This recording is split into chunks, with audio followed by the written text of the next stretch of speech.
আয় আল্লাহ, ঢাকার শহরে বিমান দুর্ঘটনায় যারা দুনিয়া থেকে নিঃশেষ হয়ে গেল, আয় আল্লাহ তাদেরকে শাহাদাতের মর্যাদা দান করেন, জান্নাতের উঁচু মাকাম দান করেন।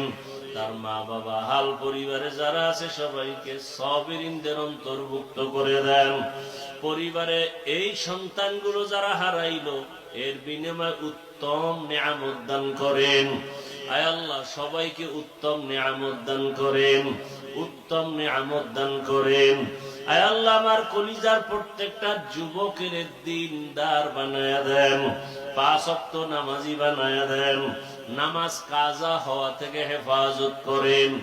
নবীজি সাহাবায়ে কেরামদের আদর্শওয়ালা আমাদের বানায়া দেন, গুনাহের প্রতি ঘৃণা জমায়া দেন, নারীদের ফিতনা খেদমতের ফিতনা থেকে হেফাজত করেন। আয় আল্লাহ আমাদের হায়াতে বরকত বাড়ায়া দেন। আম্বিয়ায়ে কেরাম, সাহাবায়ে কেরাম, শুহাদায়ে কেরাম, আউলিয়ায়ে কেরাম, আসাতিজায়ে কেরামদের মাকাম জান্নাতে উঁচু বানায়া দেন।